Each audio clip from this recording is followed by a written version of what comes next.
From Tally to Cali, It's time to wake up. Wake up! Wake up! Warchant.com is your ultimate Seminole sports source. And this is Wake Up Warchant, presented by Corner Pocket Bar and Grill. One ball, corner pocket. Now here's Warchant.com's Aslan Hajavandi And Corey Clark.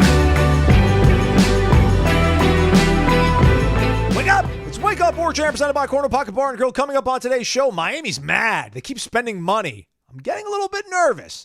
Meanwhile, Florida's head coach is getting sued by a player that never even enrolled at his school. And Florida State baseball, the huge win, keeping their super regional hosting dreams alive. Wake Up Warchant presented by Corner Pocket Bar and Grill, Tallahassee, Florida, 2475 Appalachia Parkway. CPTallybar.com, the website. Go check it out. Daily lunch specials, 11 a.m. to 3 p.m. for only $8.99. Comes with a side dish of your choice. Lots of great options. Can't go wrong. Also, you never told me this before, Corey, but apparently they have deep fried cheesesteak as a dessert. I saw that on the menu. I don't think I knew that. I've never had that. I've had their like funnel cake type thing. I don't know what they call it, but it's really good. But I've never had it. What'd you say? A deep fried cheesecake? I think it's a slice of deep fried cheesecake. Okay, all right. That's not my bag anymore. Come on, obviously, man. You can cheat every now and then. I could cheat every now and again, but it sounds great. I'm sure it is great. Yeah. Corner Pocket Bar and Grill, everybody. Check it out. Warchant.com, your ultimate Seminoles sports source. A lot of recruiting going on over on the PRB. That's the premium recruiting board.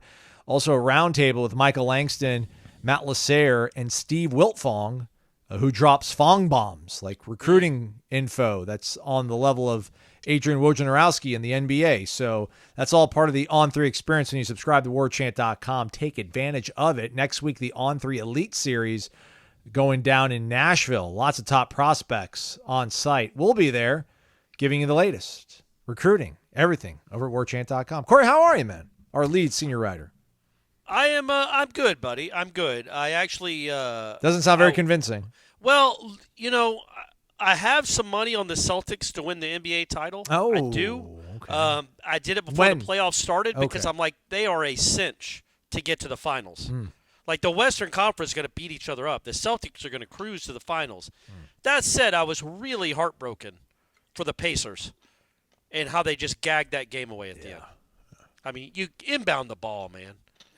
Inbound the ball and the game is over. Does Coach Clark foul down up three?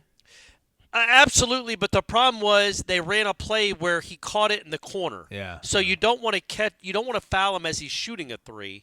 So that was the issue. But yes, and I also I don't have any of my defenders inside the 3-point line. Yeah. Like there's no need to be being screened away from someone because you would be playing a zone, all 5 guys outside the 3-point line. But what do I know? I don't know anything. But still, it helps my bet. It helps the bet I made a month ago.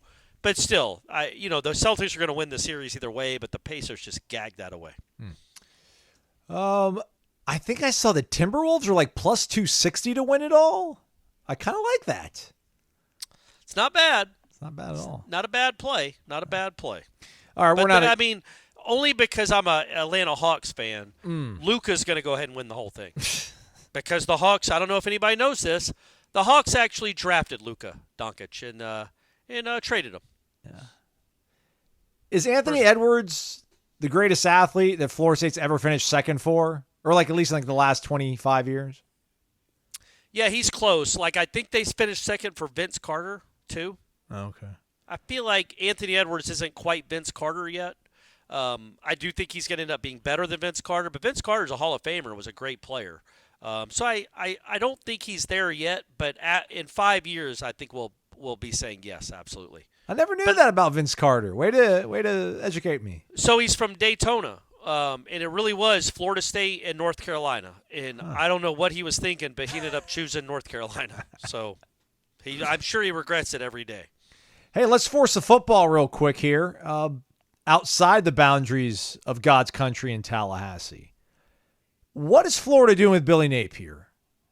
I guess this lawsuit, they're just going to let it ride out and then maybe gives them the ability to fire him with cause at the end of the season so they don't have to pay him all this money.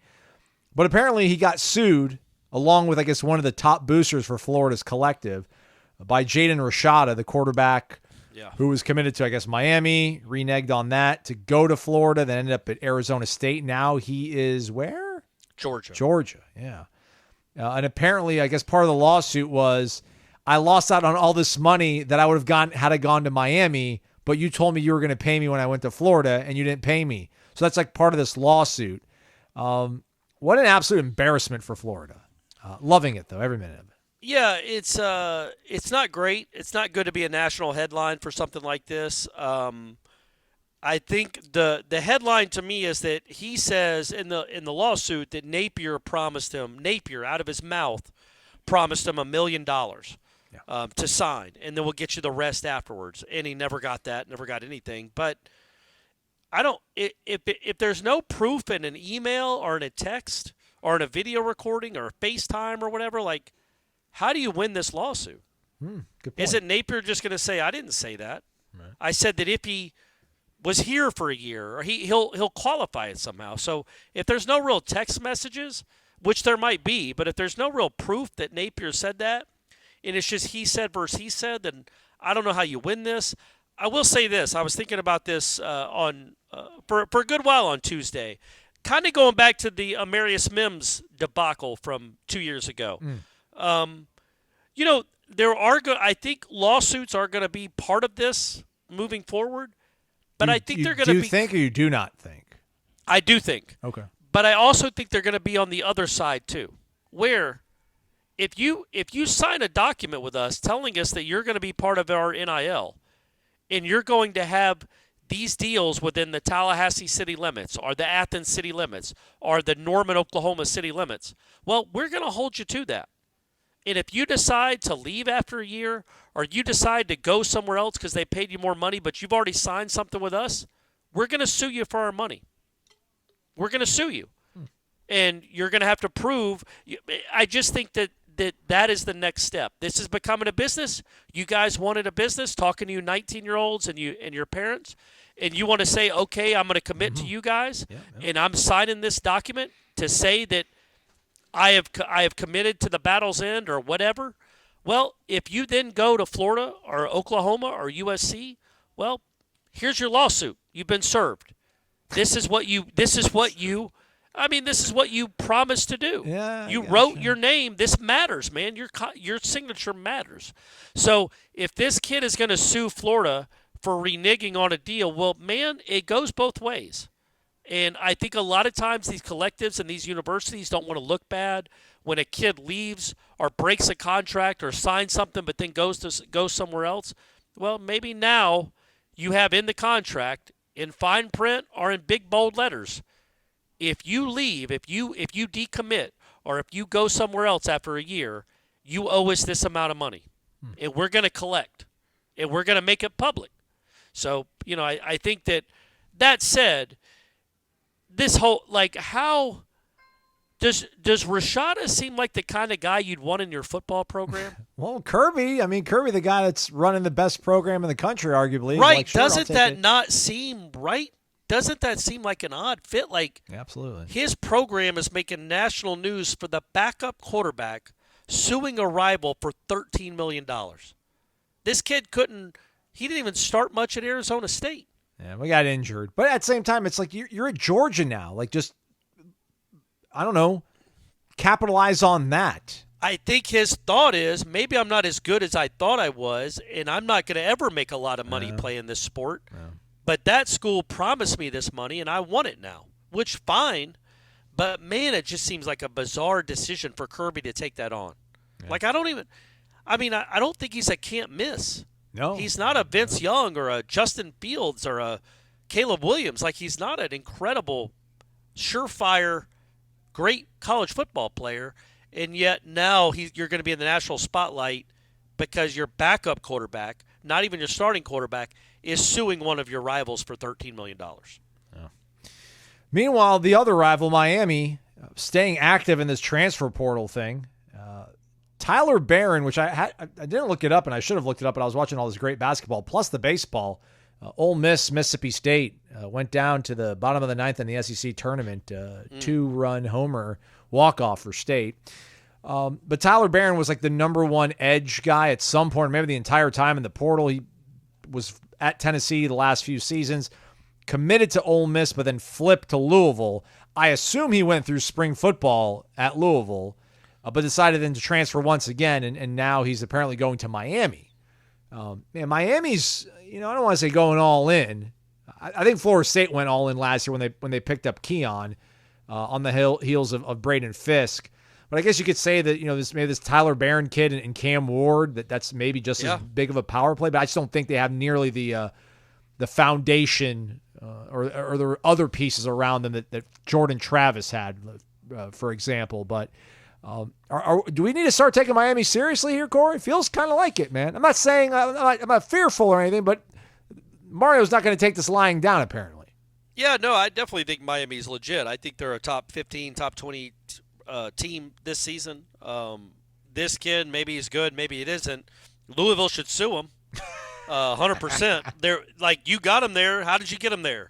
There was an NIL enticement somewhere along the line to get him to Louisville. And then he leaves after spring practice. Buddy, all right, well, then you owe us $200,000. Or you owe us just these NILs legitimately. This is the next step in the progression of this, is these NILs have to have stone cold contracts that when you sign here, mister, you stay here. And if you break this contract, here's what you owe us. I feel like there has to be some sort of buyout clauses when it comes to these things. That's the next step in these NIL contracts. And Louisville apparently didn't do a good job there.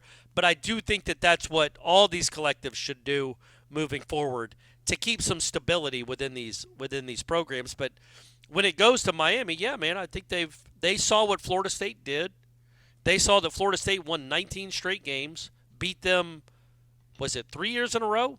Yes. A lot with the help of transfer kids. And, Cristobal needs to win. That program needs to win. That program needs to win more now than ever because of the state of college football and the state of the ACC. Like, they want a landing spot if the ACC blows up. They want to be attractive to a Big Ten or an SEC if the ACC blows up. And if they keep going 7-5 or 7-6 and losing bowl games every year, that's not going to happen. So they do need to ante up, man, for the future of the program. They do. So, but that said, yeah, I do think that Miami will be that's going to be one of the tougher games on the schedule, absolutely. Just like it was this past year. Yeah.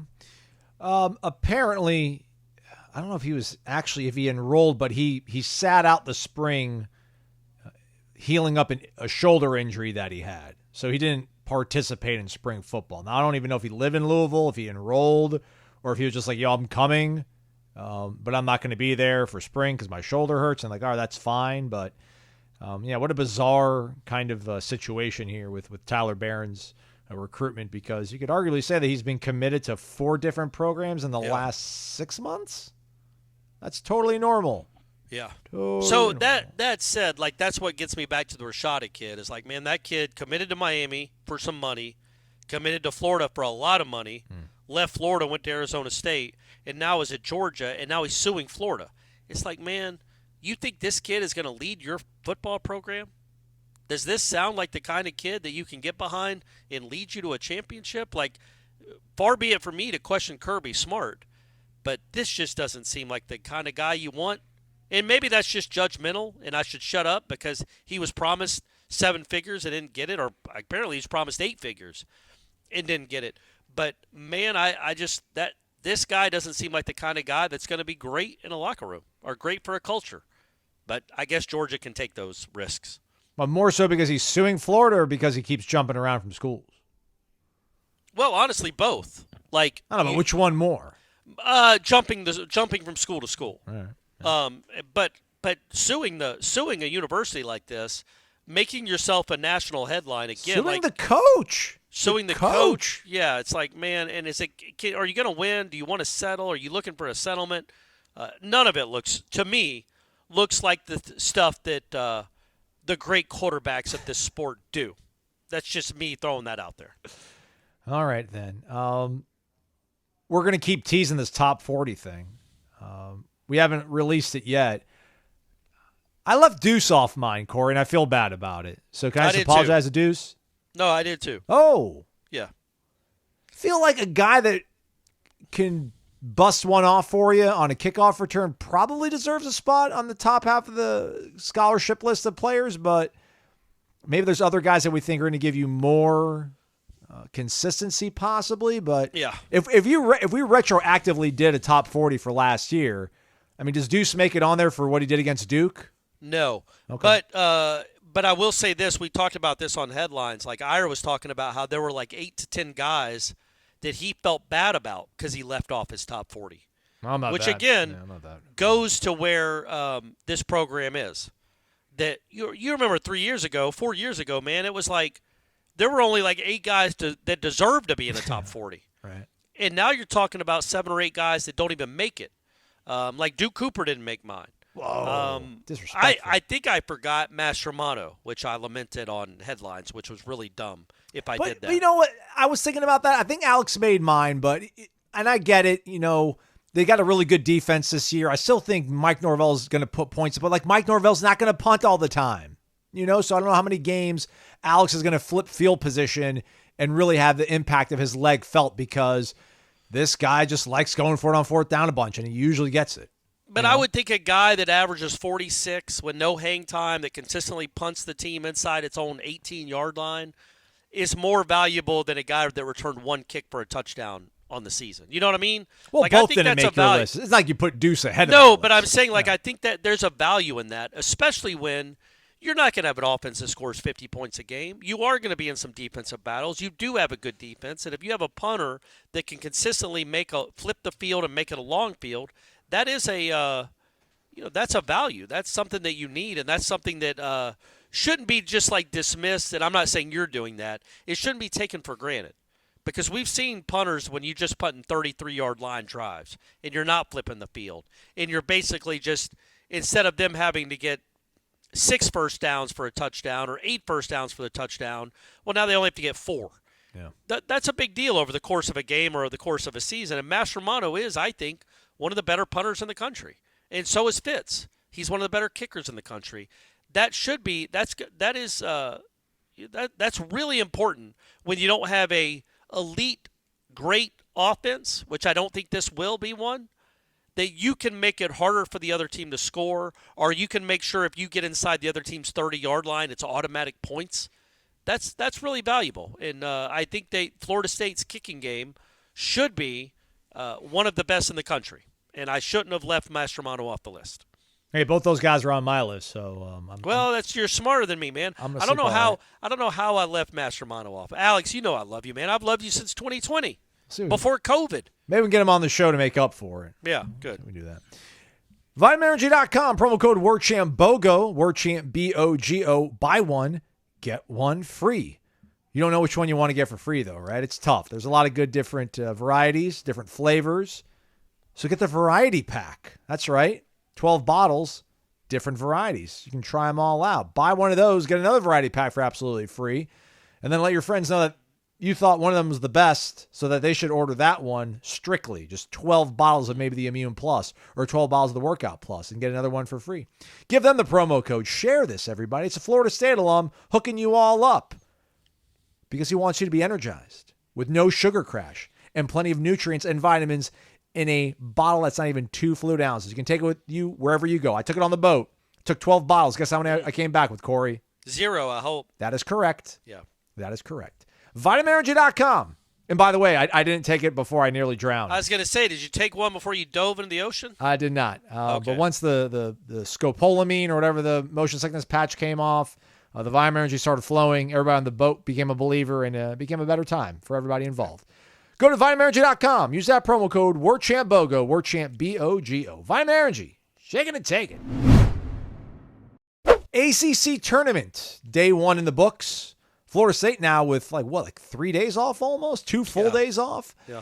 Linked Jarrett afterwards saying that he likes the setup of this tournament, Corey, which part of me is like, at one point in the group text, I'm like, this has got to be the worst format for a postseason tournament, but I guess when you kind of think about it, Florida State's in this pod with a fairly lowly Georgia Tech team and a fairly solid Virginia team.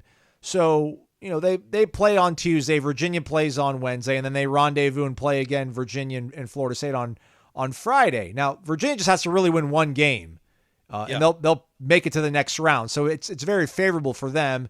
And then Florida State also has a nice kind of shot in the arm by having this extended rest, and Georgia Tech gets a short end of the stick. But Florida State wins 12-9 over Georgia Tech, so that sets things up for Friday against Virginia. Florida State has to win that game.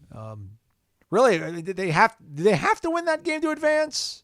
Or if Virginia wins and beats Georgia Tech, then Florida State will also advance. No, it's whoever. It doesn't matter. Virginia, it doesn't matter what they do against Georgia Tech. Okay. Whoever wins the Virginia-Florida State game on Friday advances. Okay, so Florida State wins 12-9. They were cruising up 8-1. Yeah. And then I guess that big inning that they are also responsible for putting on other teams. They ate it. Seventh inning, Georgia Tech plates 5 runs. Florida State has to empty the entire bullpen practically. They bring Jamie Arnold in the ninth inning to put a fire out because Florida State was up, again, 8-1. Georgia Tech makes it a game, plating 7 runs, or 5 runs rather, in the 7th inning. And then Florida State comes back with a huge 8th inning, and then they're back on top. They're cruising. They're up 12-6. Let's just go home and have a good time. But the bullpen couldn't finish the deal. Jamie Arnold has to come in and get the last 2 outs of the game. Assess everything that happened on Tuesday. I'm glad we waited for a long time to record the show, by the way, because I was not feeling very good about Florida State's postseason fortunes watching that game. But now I've come off the ledge and I'm feeling a little bit better. What do you think? So I think the headline is that Connor Whitaker pitched again. He started the game. He only threw 2 innings. He wasn't dominant, but he gave up what? He didn't give up a hit. 2 innings, no runs. Yep. That, to me, is the bold headline there. That's 2 straight, and that's Georgia Tech's a very good offense, and he was facing their best hitters, and they didn't score off him. So now that's 4 straight innings he's pitched, maybe 5 straight innings going back to the weekend before, where he's pitched without giving up a run. I don't know what that means, how that portends to the postseason as far as the regional. Would he be your Game 3 starter? I don't know, but it's good to know that he's pitching again. He is a part of the plan.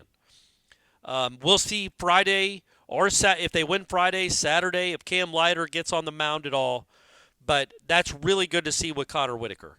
Other than that, man, it is what it is. Like this is a bullpen that's going to struggle to hold leads. There's no real when you're facing an elite offense. There's not a lot of dependable arms down there. There's not a lot of swing and miss. There's not a lot of guys that just overpower the other team. Holtz did not look great against Georgia Tech. Part of that, though, man, Georgia Tech is an elite offense. Like they're a mediocre baseball program because they just do not believe in recruiting, signing, and developing pitchers. Period. It's just not what they want to do. But their hitters can really hit. James Ramsey and whatever their NIL is when it comes to hitters or their baseball program. It all goes to the position players because their pitching is a joke. It has been for basically 2 decades. But their offense is always really good. They are an elite offense. Drew Burress is one of the best players in the country.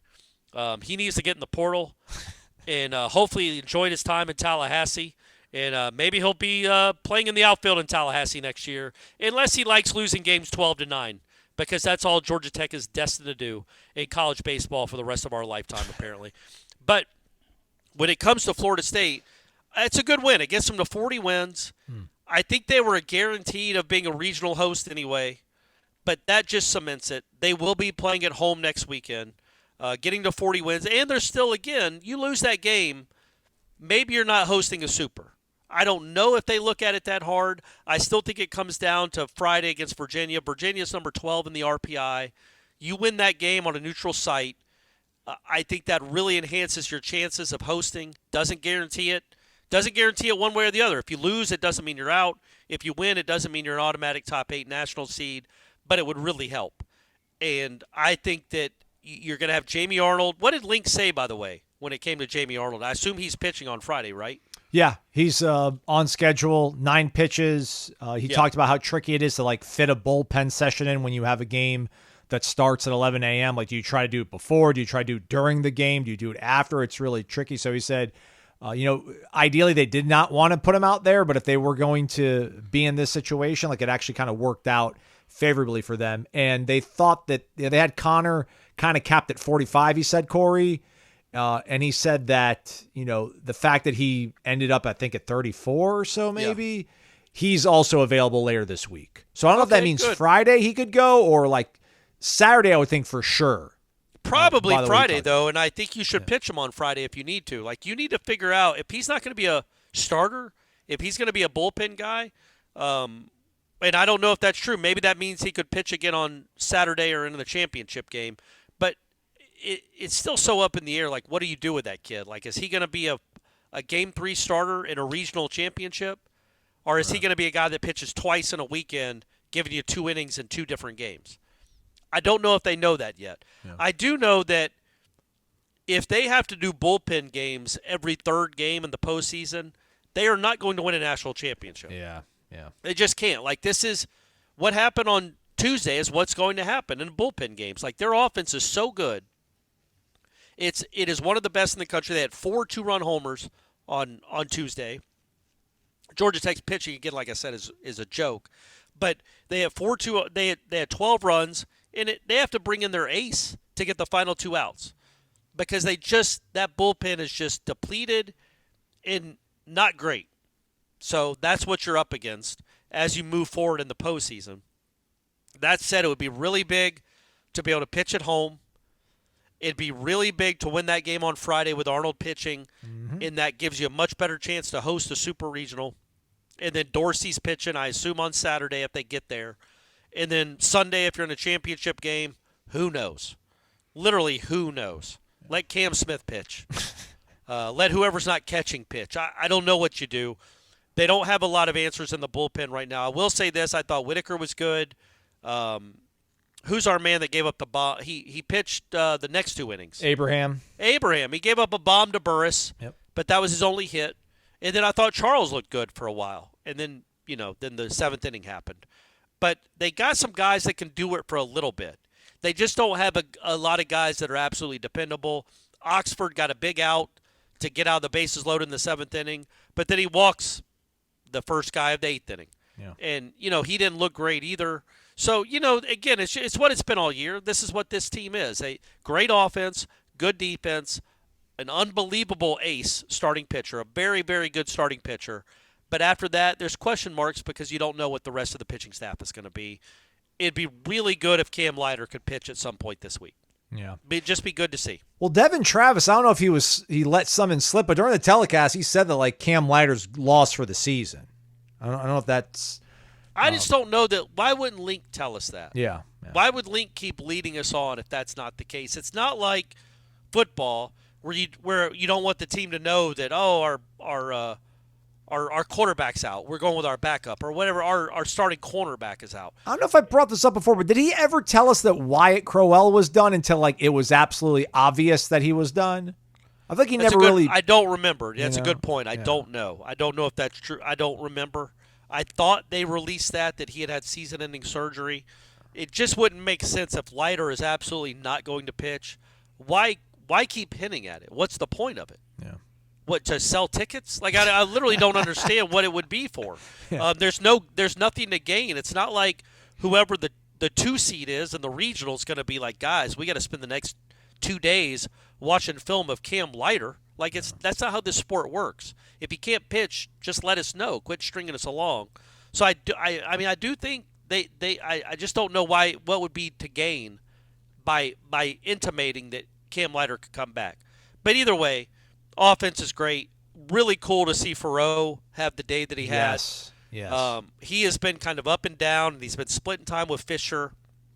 He lost his job as the starting second baseman, and he's kind of gone back and forth, but then he didn't play the final 2 games against Georgia Tech. And then for him to have a home run, 2 doubles, make that great double play in the 8th inning, maybe that can get him going again, where he feels a real part of this team and a part of this offense because he's a good hitter, man. He's a good player. Different both sides of the plate, too, if I'm not mistaken, those doubles. So yeah, that's right. So that's really good to see. Den just had a 450-foot bomb.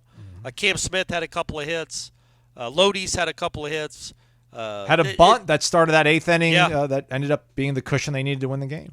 Cantu had a two-run bomb. Max Williams had a hit. Tibbs had an RBI. Like, up and down the lineup, like we all know, that this offense plays. You just get that win on Friday. You give yourself a real chance to host a super regional. And if you get to a super regional at home, at Hauser, well, then you've got a decent chance to get to Omaha. Yeah. And that would be a great, great accomplishment for this team. And call me crazy, man, but if we're going to talk about Omaha, I mean, that's what, like 3 weeks away? I guess, yeah, right. I think they could ramp up Connor Whitaker by then. Yeah, sure. And I think you can survive. You're going to host your regional. I don't know what's going to happen for a super. That's going to be determined here in the next few days.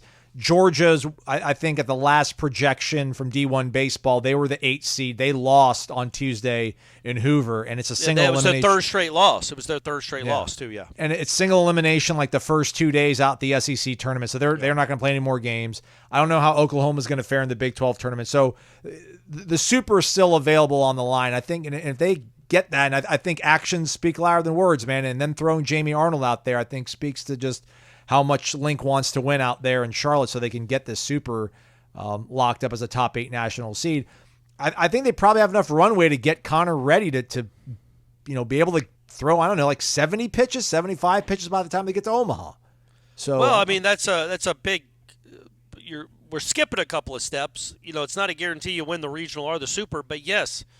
Look, man, if they can somehow get this staff where it's Arnold, Dorsey, and Whitaker as your starters, and Leiter being able to give you an inning in 2 of those 3 games or give you 3 innings on a weekend, well, now you're dealing with something. Yep. Now you got some stuff going on. Yep. Now, again, that is a big if because we haven't seen Cam Leiter pitch since Clemson, which seems like has it been that long? 2.5 months. Yeah, that was his last outing. I'm almost positive. Maybe he pitched the next weekend after that, but it's been that long. It's been 2 months. So until we see him on the mound, I need to quit, forecasting that he will pitch. But if you could go into a weekend knowing you could get 9 outs from Cam Leiter in some capacity, well, now you're a real bear to deal with because that offense is going to play against whoever you bring into Hauser, and that offense is going to play whether they're on the road or at home, and the defense is good. So if you could get, Arnold's going to deliver. He's going to give you 18 or 21 outs. If you can get Whitaker to get you 15 outs and Dorsey to get you 15 outs, well, now you're just mixing and matching. And you've got some ammo with Cam Leiter in there too now. Like they've been good without Cam Leiter and Connor Whitaker in any capacity for the last 2 months. Now if they come back in a effective capacity, albeit limited, well, now, yeah, man, you've got a chance to do some damage. It's just, I got to see it out of Leiter. I got to see something out of Leiter this week because I can't imagine he's going to pitch in the regional if he doesn't pitch this week. But then again, say you got a 5-3 lead on Virginia in the 8th inning on Friday. Is that when you bring Cam Leiter in for the first time in 2 months? I don't know. I don't know. I don't know if you do that or not. So Friday will tell us a lot, I think, about the future of this team. Yeah, absolutely. By the way, he did start against Louisville the next week after the Clemson game. Went 5 2/3, only allowed 2 earned runs, and had 12 Ks. And that was it? That was it. That was a wrap. That was curtains. Okay. March 28th. So we're coming up on 2 months. Yeah. So that's what? Friday, 11 a.m. they play Virginia? Yeah, that's right. Friday at 11 a.m., I mean. Normal time for a baseball game, right, everyone? Yeah. By the way, again, another reason to get out of this conference. Aslan pointed it out, but if any of you guys watched that Florida State baseball game. Really good baseball game. Very entertaining. Great game. Great game with some future major leaguers, some legitimate college baseball superstars. Drew Burris, James Tibbs, and Cameron Smith are 3 of the best players in the United States. There were 150 people in that stadium. 150. Right, Aslan? Would you? It couldn't be much more than that. I mean, and how many of them are family members? Yeah. Like, it is a joke, man. This conference, when do they have big crowds for anything? Yeah. It just sucks. It just sucks. And then, like as you pointed out, you watch the SEC tournament. It's electric, man. It's electric. It's a real atmosphere. Yeah. It is. And then you watch a game in Charlotte at a minor league stadium, and it's 7,000 empty seats for every single game, except maybe if North Carolina's playing NC State. And it's like, man, what is this? What is this? What is this for? It's just it sucks all the energy out of something like that, man. They're hitting home runs. I was listening to Lulu driving home from headlines. I was listening to the game. You can hear the dugouts talking to the batter. Legitimately, you can hear the dugouts saying, "That's a good take. Good take, 7." It's like, what in the world, man? What game are you listening? How important is it when there's so few people there that you can hear the dugouts? But that's what it is at the ACC Baseball Tournament, and it has always been that way. Because the fan bases for these programs do not travel and do not care about any sports, any of them. Like Florida State, there were 100 Florida State fans there, so you can't beat your chest about that. There were 11 Georgia Tech fans, and even still, it's in North Carolina. So of course there's not going to be a lot of Florida State fans, but it's like, man, why do they have this tournament in this city that nobody shows up for? It's embarrassing. It's embarrassing to watch a game like that and see 200 people in the stands. Like, don't tell me this is a big-time event. This is something we should spend 15 minutes talking about on a podcast when there's 200 people in the stands. But if Florida State was playing Arkansas or if Florida State was playing Kentucky at the SEC tournament, there'd be 5,000 people there. Minimum, yeah. But no, in Charlotte, they can't be bothered. They play this stupid, whatever. Link might say he likes the format. He likes it because he gets 2 days off in the middle of it. Oh, exactly. Absolutely. Yeah, sure. And he needs it because of his pitching staff right now. But, man, you play one game on a Tuesday at 3 and you don't play again until 11 on a Friday. And basically, if you'd lost the game on Tuesday, you cannot advance to the semifinals. You're done. Yeah. So it's a stupid tournament. In a stupid conference that doesn't care about any sports, apparently. Except basketball. We all know they love their basketball. I was, watching the tournament, and I know football drives everything. It drives this show. We love it. It's our most favorite sport. The two guys that talk to you every single day. But, yeah, I mean, if they make it to the Big Ten, the money's going to be awesome, but it's going to be the same kind of problem. Like when they play – listen, like we care about baseball on this podcast. We care about it. We care about softball. They're not going to have the same kind of energy that they would have if they were in the SEC. Yeah. So let's keep all our fingers and toes crossed that somehow they're going after one of ESPN's broadcast partners, and ESPN's going to be like, "That's okay. We'll let you go to our other." Well, what we don't want is I can't imagine what the Big Ten tournament looks like in baseball. That's what I mean. Yeah. Yeah, probably not great though, right? No, not at all. Probably very similar. Yeah. I don't even know where do they even play that? Wrigley? Where do they play the Big Ten tournament? Who knows? It is a nice scenic stadium though, Truist Field in Charlotte, North Carolina. Like when it's great. It's beautiful. Yeah, but no one goes. No one's there. Yep. No one is there. All right. We were here for you today. We'll be for you. We'll be there for you. Actually, Gators lost too, by the way, everybody. So that's cool. They're still going to make the tournament though. So what's their record now? 28-26. Oh, okay. So they're going to make the NCAA. So I'm sorry, 28-27. 28-27. So if they lose their next game, they'll still be 500 though. Yeah. And you just can't be below 500. Yeah. Okay. So then, so they made it. Yeah, their RPI is 24. They've got 13 quad 1 wins because all they do is play quad 1. Oh, they'll probably be the number 6 seed. I saw someone from D1 that has Tallahassee. Florida State as a 9 seed, and the Tallahassee regional would have Southern Miss, Florida A&M, and Florida. And listen, no chance. No chance. I'm not. Listen, I wouldn't be mad playing Florida. I'm not scared at all about playing Florida. I know that's something that could end up biting me in the rear end to say, but like this year, any year, like okay, I'm fine this year doing it. But most times, why would you do that? That would be not as dumb as what they did in football, but close to it. You've already played that team 3 times. Right. Have Florida go to Duke. Yeah, no, you're right. Or Virginia, or another ACC team that's hosting a regional, like literally any other ACC team. Like, don't tell me that it's a travel concern.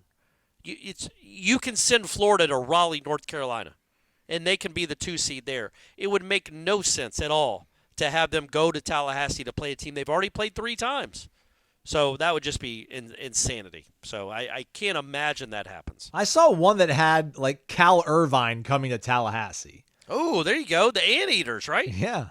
So I was like, Okay. man, if you're gonna throw them out here, don't give me any kind of travel, caveat when you're gonna throw Florida out here. So we'll see how it shakes out. Man, this can't be right. Is this? Yeah, this is D1 baseball 2024. Like, Wake Forest isn't gonna host?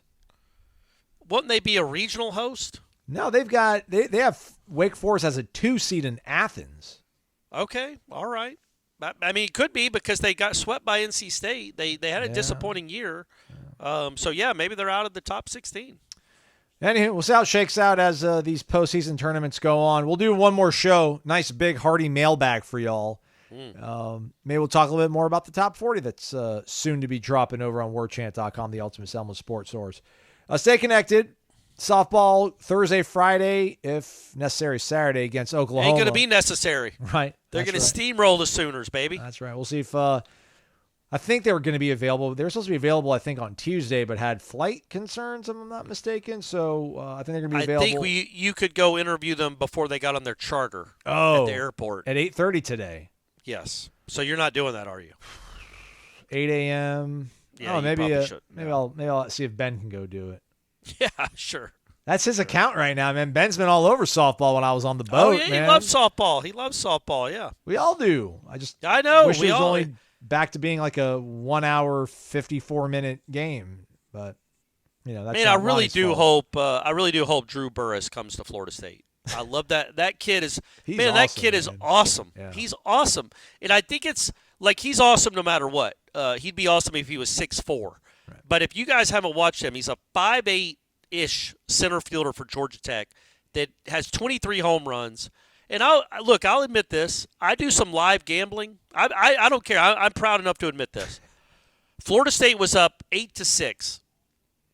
Nobody out in the top of the 8th inning. The first batter just walked, and Noah Short is coming in to pitch to Drew Burris. And I'm like, and Georgia Tech is still a plus 375 underdog. And I'm like, you know what? I'll throw a few bones on Georgia Tech right here.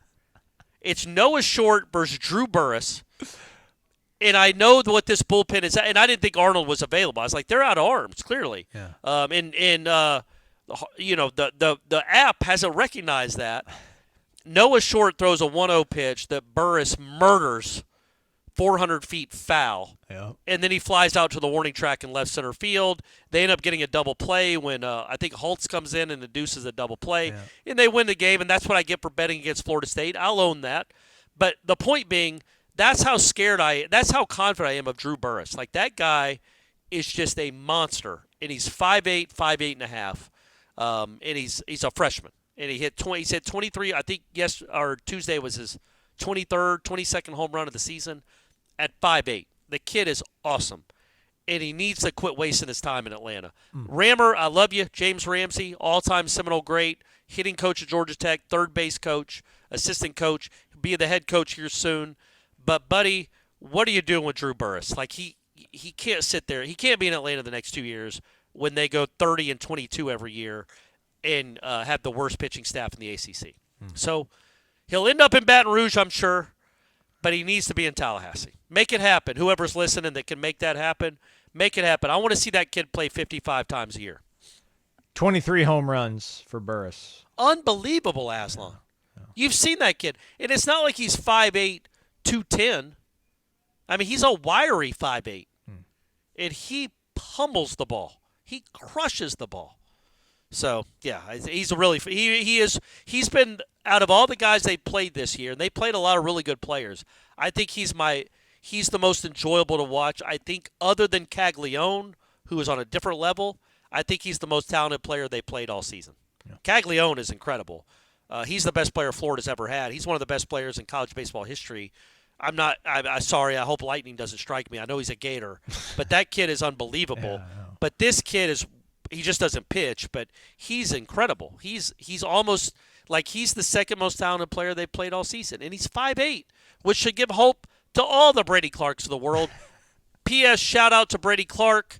He somehow miracled a C in chemistry to pass all his classes this year. Let's go! And advance to his junior year at Mill Creek High School. My so man. good for him. Yep. He's done with sophomore year. Got a C in chemistry. It sounds like the teacher might have been really nice, but whatever it takes, Brady, you got to a C. Hey, sometimes you got to, use your interpersonal skills to get ahead in life, man. That's right. That's right. Hey, man, that's what this country was built on. Was just cronyism. Just be nice to people and they'll rub your back. All right, that's a wrap for us. Mailbag thread over on the Tribal Council. It's pinned, generating discussion, sparked by our great friends over at Cummins. Follow them on Instagram, Cummins Lifestyle, all one word. We'll give away the option to either get a generator or a portable power station, and you'll get a swag bag entry for the month if you have the best questions. So put your thinking cap on, sharpen those pencils, and submit your questions. We will drop that show Friday probably, Corey. We're going to record Thursday for Friday. Is that what it sounds like? I think so. All right, there we go, everybody. Stay connected at warchant.com. In the meantime, Jeff Cameron Show, 1 to 3 o'clock. He's Corey. I'm Aslan. Thanks for listening to Wake Up Warchant, presented by the Corner Pocket Bar and Grill.